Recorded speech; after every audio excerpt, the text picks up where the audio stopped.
Hello everyone, आप सभी का स्वागत है उम्मीद की किरण चैनल में और पिंक आइज पॉडकास्ट पे।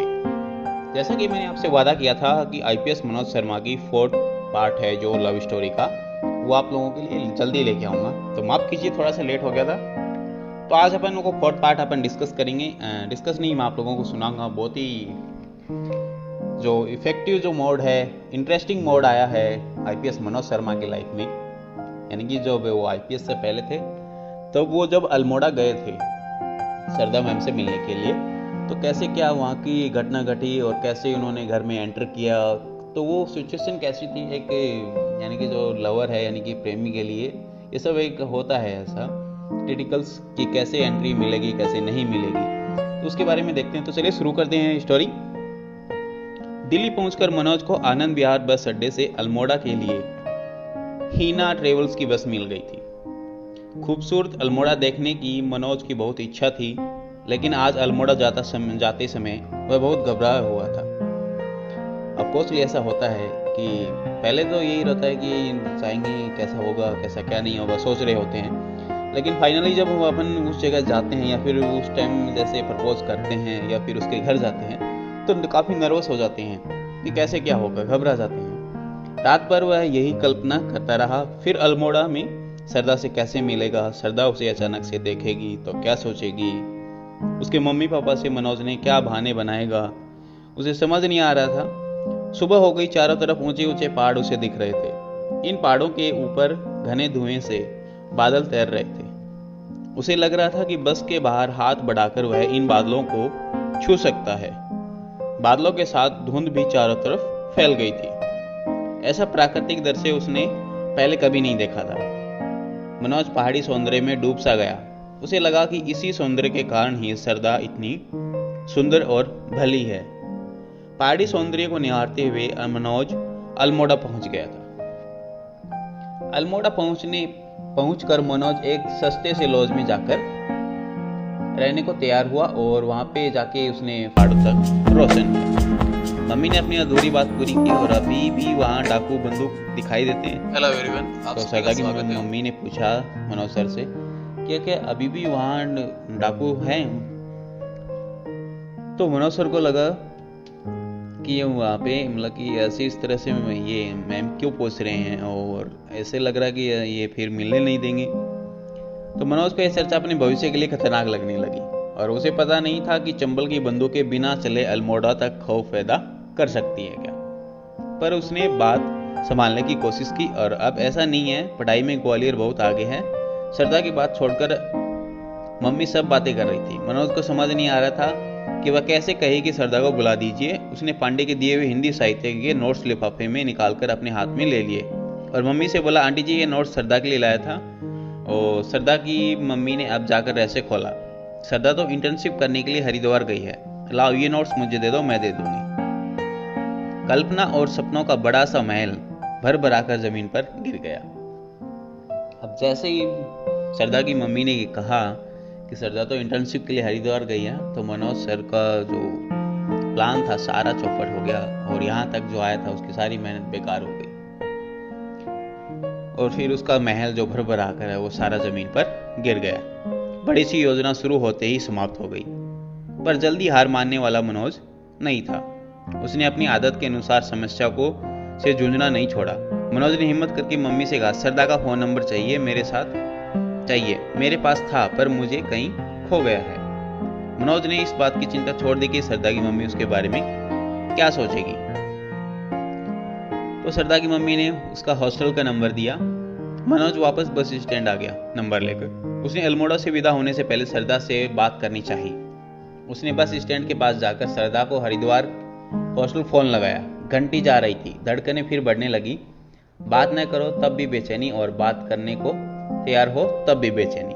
उसे समझ नहीं आ रहा था क्या हो रहा है ये, कैसे वह अपनी बढ़ती हुई धड़कनों को कंट्रोल करे। वह इंतजार कर रहा था। घंटी जा रही थी। किसी महिला ने फोन उठाया तो उसने कहा, मैं अल्मोड़ा से बोल रहा हूँ, सरदा जोशी से बात करना है। महिला ने कहा, रुकिए मैं बुलाती हूँ। थोड़ी देर बाद सरदा फोन पर आई। मनोज अब वह आवाज सुनने वाला था। इसके लिए वह पता नहीं कब से तरस रहा था। दिल थामकर वह खड़ा रहा।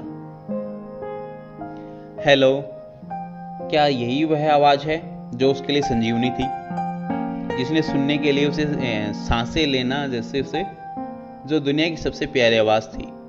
क्या इसी आवाज़ के लिए वो सुनने के लिए यहाँ इतनी दूर आया था? मनोज कुछ नहीं बोल सका। फोन में फिर से आवाज़ आई, हेलो कौन है? लेकिन अब भी मनोज चुप ही रहा। फिर मनोज बोला कि मैं मनोज बोल रहा हूँ सरदा। मनोज तुम? सरदा उसे पहचान गई। फैंटेसी गायब हो गई, यथार्थ सामने था। क्या तुम अल्मोड़ा से बोल रहे हो? सरदा ने आश्चर्य से कहा। हाँ, मैं अल्मोड़ा से ही बोल रहा हूँ, मनोज ने बेहोशी के अंदाज में बोला। अल्मोड़ा क्यों आए हो मनोज? सरदा ने पूछा। तुमसे मिलने आया था। मनोज सरदा से झूठ नहीं बोल पाया। क्या मेरे घर गए थे? सरदा ने स्वर में तल्खी थी। सरदा समझ गई कि मनोज को उसके घर से ही हरिद्वार का नंबर मिला है। तुम ग्वालियर से अल्मोड़ा मुझसे मिलने आए हो, पूछ सकती हूँ क्यों? सरदा अब असहज हो रही थी। मनोज का उतावलापन उसे पसंद नहीं आ रहा था। क्या सरदा दिल्ली को पूरी तरह भूल गई थी? क्या लड़कियां इतनी जल्दी सब भूल जाती हैं? क्या लड़कियों की स्मरण शक्ति इतनी कमजोर है, या लड़कियां सब भूलने का अभिनय करती हैं? मनोज को समझ नहीं आता। मनोज ये सब सोच रहा था कि सरदा ऐसे कैसे बोल सकती है कि क्यों आए हो, मेरे घर क्यों गए, नंबर क्यों लिए तुमने, तुम उतावले क्यों हो रहे हो इतने? फिर फाइनली, मैं तुम्हारे बिना रह नहीं सकता, मनोज ने कहा। मैं तुमसे मिलने के लिए यहाँ पे आया हूँ और बातें करने के लिए तड़प रहा था। आंखें बंद किए, आंखों में सरदा को बसाए हुए लरसती हुई आवाज में डगमगाते स्वर में मनोज ने सरदा से कह दिया। सरदा ने कहा, आर यू मैड मनोज? क्या तुम पागल हो गए हो? मैं तुम्हें समझदार लड़का समझती थी। आगे से मुझे फोन मत करना। बिजली सी कड़की और मनोज के दिल पर गिर पड़ी। फोन पर टू टू की टोन बज रही थी। अमृत पिलाने वाली आवाज ने मनोज का साथ छोड़ दिया। अभी तक प्यार को आसान समझने वाला मनोज समझ गया था कि प्यार उतना आसान नहीं है जितना वह समझ रहा है। प्यार अब अपने मूल स्वभाव में था, कठिन और दम घोटने वाला। आंसुओं से पूरा टेलीफोन भीग चुका था। आंसुओं में डूबा चेहरा मनोज के लिए एसटीडी के बाहर ही बस स्टैंड पर बैठा रहा। उसने सरदा से ऐसी कठोरता की उम्मीद नहीं थी। क्या वास्तव में सरदा के मन में उसके लिए कोई जगह नहीं है? क्या सब केवल उसके मन की कल्पना है? वो चुपचाप वहीं बैठा रहा। फिर उसकी आंखों के सामने सरदा का चेहरा आ गया। मनोज सोचने लगा, नहीं, मैं किसी को भी पहचानने में गलती नहीं कर सकता, लेकिन सरदा को नहीं। सरदा सबसे अच्छी है, वह कभी गलत नहीं हो सकती। मेरी ही गलती है, मैं उसके घर पहुंच गया। मुझे अल्मोड़ा नहीं आना चाहिए था। कुछ देर पहले ही सरदा के व्यवहार से दुखी मनोज ने सरदा के प्रति अपना भरोसा और प्यार कम नहीं होने दिया। तभी मनोज को किसी की आवाज सुनाई दी। आप मनोज शर्मा हैं? यह एसटीडी वाला था। आपका फोन है, उसने कहा। मनोज फिर एसटीडी पर पहुंचा। सरदा फिर से फोन पर थी। इस बार उसने अपनी नाराजगी छुपाते हुए कहा, मनोज तुम क्या कर रहे हो? तुम्हें अपनी पढ़ाई पर ध्यान देना चाहिए। तुम्हारा मेंस एग्जाम कैसा गया? प्यार की तलाश में हजारों किलोमीटर दूर आए मनोज को अब अपनी पढ़ाई का रिपोर्ट कार्ड सरदा को देना था। उसने जीवन में असफलताओं की लंबी श्रृंखला में एक और कड़ी जुड़ गई। उसने अपना मेंस एग्जाम इंग्लिश पेपर में गलत ऐसे लिखने के कारण अधूरा छोड़ दिया। सरदा उससे उसकी यही उपलब्धि पूछ रही थी। मनोज ने कहा, मैंने मेंस पूरा नहीं दिया, इंग्लिश पेपर में ऐसे गलत लिख दिया। और मनोज ने झिझकते हुए अपने अधूरे एग्जाम की कहानी सरदा को सुनाई। सरदा कुछ देर खामोश रही। फिर सरदा ने मनोज को समझाते हुए कहा, मनोज इस समय तुम्हें पढ़ाई के अलावा कुछ भी दिमाग में नहीं लाना चाहिए। बहुत मुश्किल से तुम मुख्य परीक्षा देने को मिलती है और तुमने अधूरी छोड़ दी। अपनी उन कमियों को दूर करने की जगह तुम अल्मोड़ा बेकार की बातों और दिमाग में लिए चला आए। क्या इसी तरीके से तुम कभी एग्जाम में सफल हो सकते हो? तुम ही बताओ।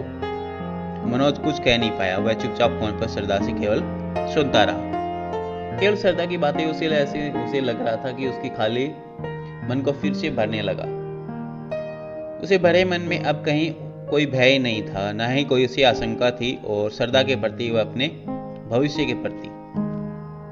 मनोज जिस प्यार की तलाश में अल्मोड़ा आया था, वह प्यार उसे मिला, लेकिन प्यार की जगह उसे सरदा का भरोसा भी मिला। सरदा के संदेश से मन को बसाए हुए वापस ग्वालियर आ गया। अब दूसरे अटेम्प्ट की सिविल सर्विस की प्रारंभिक परीक्षा में वह केवल 3 महीने बचे थे। मनोज ने डायरी में लिखा था, मैं तुम्हारी उम्मीदों को टूटने नहीं दूंगा। तुमने मुझे पूरी सही राह दिखाई है। यदि मैं अल्मोड़ा नहीं जाता तो शायद मुझे यह रास्ता दिखाई नहीं देता। अब मेहनत के दिन आ गए हैं, मुझे लगातार मेहनत करनी चाहिए। दिन के 11 बज चुके थे। मनोज और पांडे तय किया कि वे 7-8 घंटे लगातार पढ़ेंगे। साथ ही कमरों में अविनाश, नवल, गुप्ता भी पढ़ रहे थे। तभी पीली कोठी के नीचे एसटीडी पर योगिता का फोन आ गया। योगिता ने कहा कि वह मिलने आ रही है। पांडे का दिन भर पढ़ने का विचार पीछे छूट गया। देखने के लिए अब वह सामने इतिहास की किताब खुली थी, लेकिन पांडे उस किताब में कुछ नहीं पढ़ रहा था। पूरी दोपहर ऐसे ही इंतजार करते हुए उसकी कट गई, पर योगिता नहीं आई, न पढ़ाई की। वह कभी छत पर जाता, कभी नीचे आता। कभी उसने योगिता का इंतजार करते करते वो पागल सा होता जा रहा था। पीली कोठी में भड़कता हुआ, यानी कि जैसे एक भूत भड़कता है, वैसे ही पांडे की हालत हो रही थी। योगिता के आने तक पांडे को अपना समय काटना बहुत मुश्किल हो रहा था, और इस उद्देश्य से वह नवल के पास चला गया और कमरे में चला गया। उसने देखकर नवल ने कोई प्रतिक्रिया नहीं दी, अर्थात नवल नहीं चाहता था कि पांडे वहां खड़ा रहे और उसकी पढ़ाई डिस्टर्ब करे। नवल का सपाट चेहरा देख पांडे समझ गया कि उसे यहाँ से चला जाना चाहिए। अपने मन में नवल को गाली देता उसके कमरे से बाहर चला गया। 5 बजे योगिता के आने के बाद प्रेमी पांडे ने रात की सांस ली। योगिता ने बड़ी सी आंखें नचाते हुए कहा, सॉरी लेट हो गई, 20 तारीख को मेरी दीदी की शादी है, आप लोग जरूर आइए। इतना कहकर योगिता ने शादी का एक कार्ड निकालकर पांडे के सामने टेबल पर रख दिया।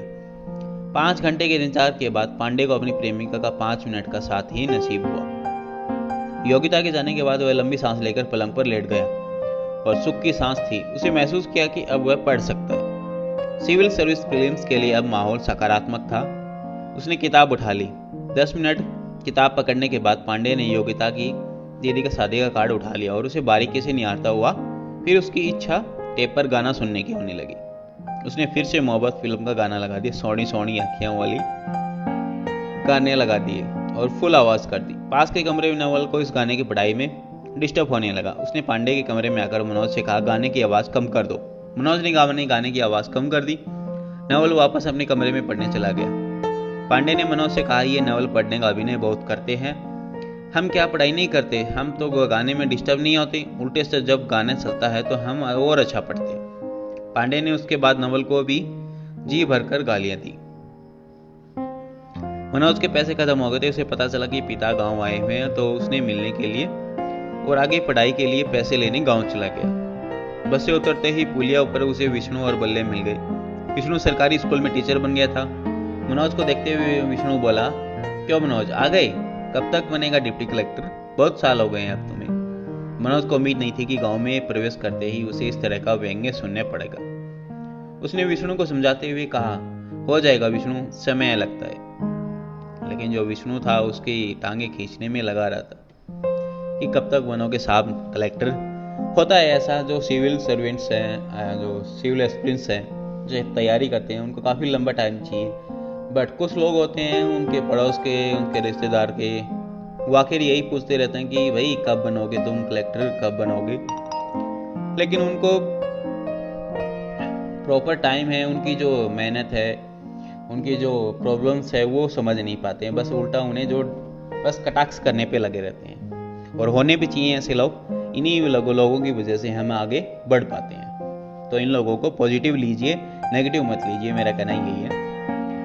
फिर आगे विष्णु ने अपने पुराने 12th फेल दोस्त का स्तर जानना चाहता था। उसे लगता था कि मनोज सिर्फ मस्ती मजे के लिए ग्वालियर में ही रह रहा है। उसकी नज़र में मनोज को शहर की हवा लग चुकी है। तू मुझे पागल नहीं बना सकती, मैं जानता हूँ तुझे और तेरी पढ़ाई को। विष्णु को मनोज पर बिल्कुल भरोसा नहीं था। बल्ले ने टेम्पो चलाना बंद कर दिया था। वह जोरों में कंस्ट्रक्शन का काम करने लगा था। उसने मनोज पर व्यंग करते हुए कहा, जे मुझे काय कटाई लई, चश्मा लगाई लियो, मोए तो तई लक्षण ठीक ना लागे रे। मोए तो लागे थे कि तेने मोड़े फसाई लई। ग्वालियर में इनकी जो वहाँ की जो लोकल लैंग्वेज थी उसमें उसको बात कर रहे हैं। देखिए भैया, नाक न कटाई दी है गाँव की। अपने दोस्तों की बात सुनकर मनोज अपमानित सा अपने घर की ओर चल दिया। पिता कमरे के बरामदे में बैठे थे और अपने कागज लिए बैठे हुए थे। कमलेश कहीं बाहर गया हुआ था और माँ पड़ोस में चर्चा के लिए गई थी। छोटी बहन रजनी घर का काम कर रही थी और गांव आते ही मनोज को लगा कि सरदा कितनी दूर की कल्पना है। वह सरदा का घर और उसका खूबसूरत शहर देख आया था। सरदा के शहर और उसके सामने उसका गांव घटिया, कितना कमजोर, इस माहौल में किस बात को किसी को बात करने की तमीज नहीं है। सब यहाँ गंदा बोलते हैं, व्यंग करते हैं। सरदा का घर और उसका घर कैसा है वो कंपैरिजन करने लग गया। उसे समझ आ गया कि सरदा को लेकर उसकी कल्पना कितनी अव्यवहारिक है। पिता ने मनोज को देखकर हुकारते हुए बोला, कब आए हो? मनोज ने जवाब का इंतजार किए बिना पिता को अपनी बात कहनी शुरू कर दी। अब वो फिर मेरा ट्रांसफर कर वो चाह रहे हैं, पिता ने कहा। देखे कैसे करते हैं, सबकी खटिया खड़ी कर देंगे। क्या समझता है डिप्टी कलेक्टर, बेईमान साला। 1 साल से पिता की नौकरी व्यवस्थित चल रही थी, पर पिता ने अब फिर से जंग शुरू कर दी और अपने हथियारों को चमकाना शुरू कर दिया। मनोज समझ गया था कि पिता विश्राम के बाद फिर से जंग के लिए तैयार हो गए हैं। कभी भी वह फिर से सस्पेंड हो सकते हैं। मनोज ने आज पहली बार अपने पिता की घर की अर्थव्यवस्था को ठीक बनाए रखने के लिए विनती की। पापा 2-3 साल ठीक से नौकरी कर लो, मेरी पढ़ाई चल रही है, मैं दिल्ली जाऊंगा, कोचिंग के लिए पैसों की जरूरत पड़ेगी। पिता ने उसे अनसुने करते हुए कहा, तू जानता नहीं इन लोगों को, बहुत हरामी है, मैं सबको ठीक कर दूंगा। मनोज समझ गया कि संकट बढ़ने वाला है। पिता फिर से संघर्ष के मूड में आ चुके हैं। अब उन्हें किसी तरह रोका नहीं जा सकता। किसी भी दिन खबर आ सकती है कि पिता सस्पेंड हो गए हैं। दूसरी तरफ दिल्ली जाए बिना सिलेक्शन नहीं होगा। सिविल की प्रीलिम्स ग्वालियर से निकल सकती है, पर मुख्य परीक्षा के लिए दिल्ली जाना जरूरी है। मनोज अगले दिन वहां से 2000 रुपये लेकर वापस ग्वालियर चला गया। रास्ते पर वो सोचता रहा कि वह व्यर्थ ही इतने बड़े सपने देख रहा है। IAS IPS सरदा PCS उम्मीद के साथ गांव जाने वाला मनोज लौटते समय अपने साथ नाउम्मीद और हताशा लेकर आया था। योगिता की दीदी की शादी में जाने के लिए पांडे और मनोज तैयार हो गए थे। दोनों ने तैयारी कर ली थी। अविनाश के पास लाल रंग की मारुति कार थी। कार में प्रेमिका के यहाँ जाने से पांडे का प्रभाव बढ़ता, इसलिए उसने शादी में जाने के लिए अविनाश को तैयार कर लिया। शादी में सुस्वाद भोजन के बदले अपनी कार ले जाने के लिए अविनाश तैयार हो गया। शादी में योगिता के सौंदर्य को देखकर पांडे आश्चर्यचकित हो गया। अपनी पसंद पर गर्व करते हुए उसने अविनाश को कोहनी मारते हुए कहा, देखो अविनाश, योगिता कितनी सुंदर है। अविनाश स्पष्ट उद्देश्य से आया था। उसे इस बेकार की बातों में कोई रुचि नहीं थी। उसने समय व्यर्थ करते हुए बर्बाद नहीं किया और उसने पांडे की बात पर ध्यान नहीं दिया और अपनी प्लेट सजा के पांडे के पास आकर खड़ा हो गया। अविनाश, पांडे मटर पनीर अच्छा बनाए, तुम भी प्लेट ले लो।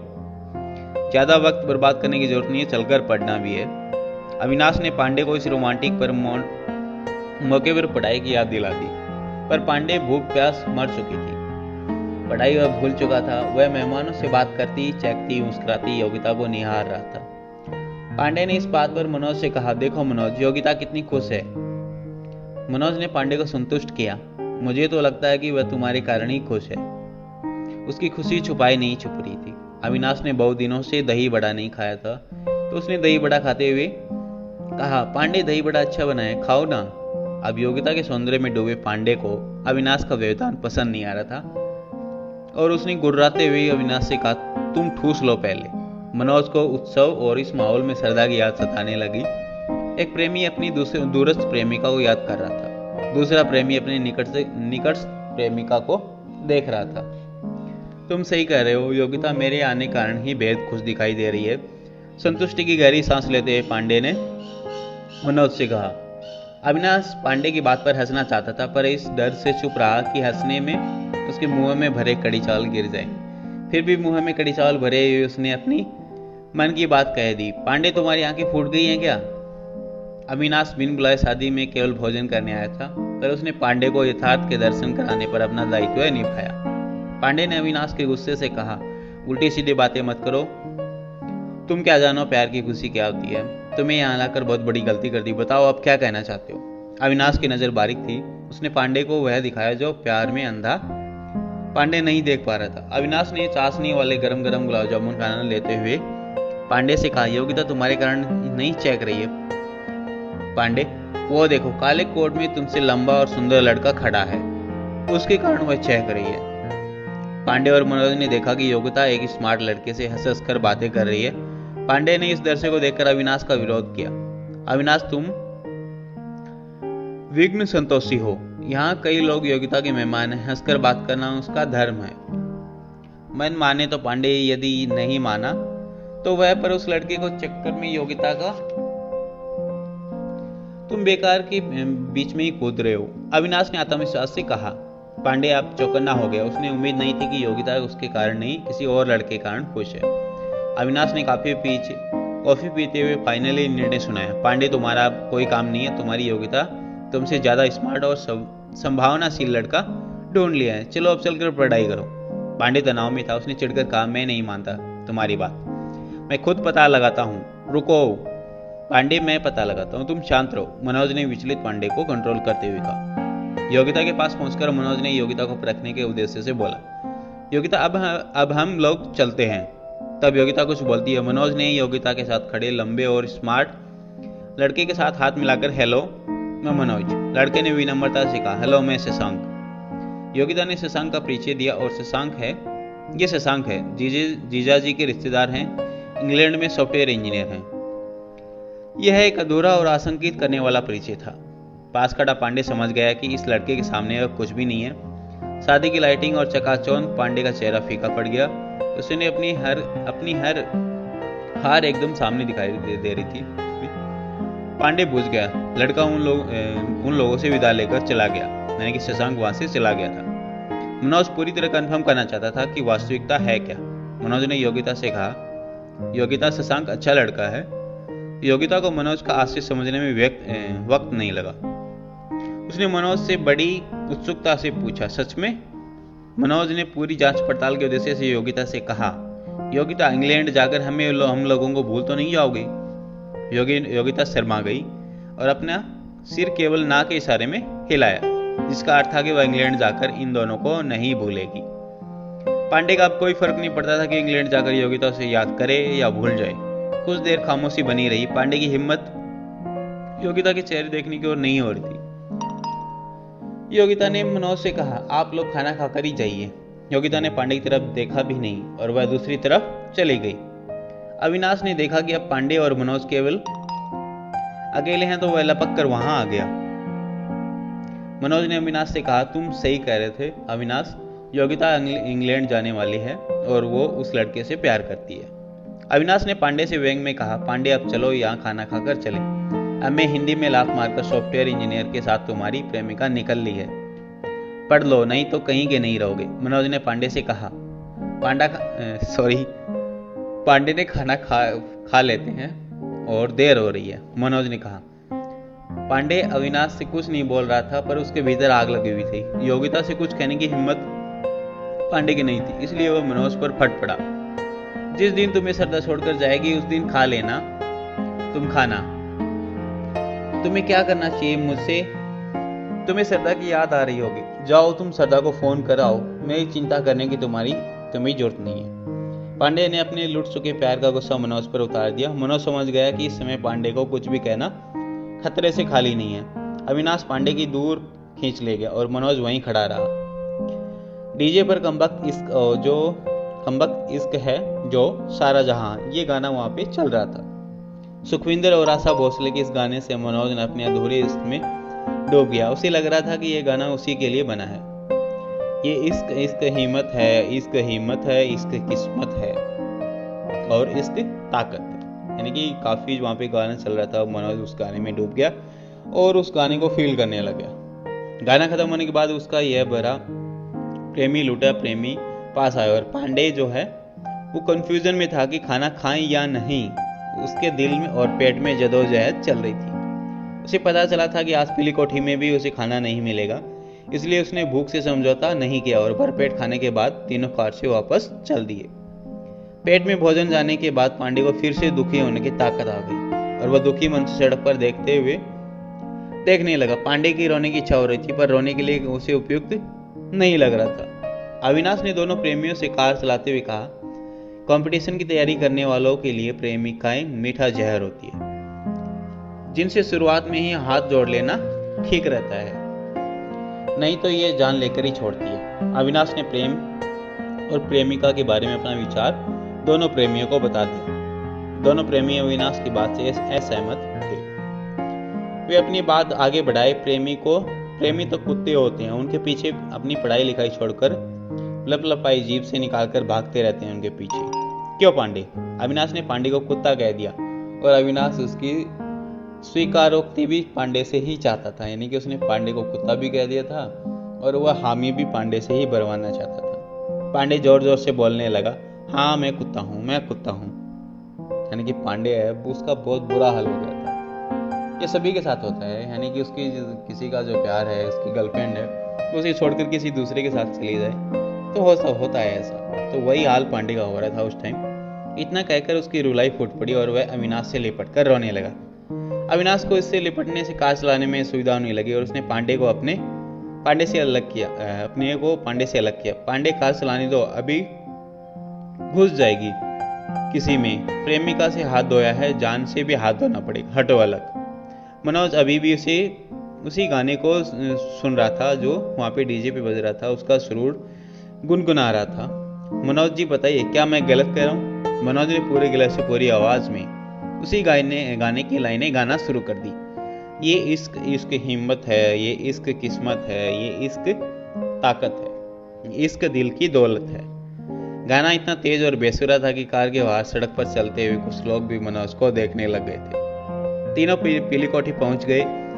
अब उसकी अव्यवस्थित रात में पढ़ाई नहीं होनी थी। पांडे कमरे में पड़ा अपनी छोटी प्रेमिका के लिए दुखी होता जा रहा था। सोनी सोनी अखियों वाली गाना आज उसने नहीं चलाया।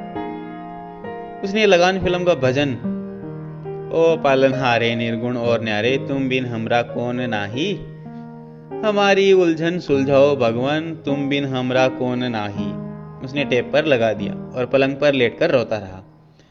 दोनों प्रेमी फिर से बोल गए कि उनका प्रीलिम्स सामने है। तो दोस्तों ये पार्ट आपको कैसा लगा? नेक्स्ट पार्ट अपन बाद में देखेंगे। इसके बाद दोनों का क्या हाल हुआ और फिर उसका जो प्रीलिम्स था, फिर उसके लिए वो मेंस के लिए दोबारा दिल्ली गए मनोज सर। फिर वहाँ पे जो दोबारा वो सरदा मैम से मिले। फिर उसकी आगे की जो स्टोरी है वो भी काफ़ी इंटरेस्टिंग है। तो इसी तरह बने रहिए मेरे उम्मीद की किरण चैनल और पिंक आइज पॉडकास्ट से। और जो ये इंटरेस्टिंग लव स्टोरी है, ये एक सिर्फ लव स्टोरी नहीं है, ये एक प्रेरक कहानी भी है आपके लिए।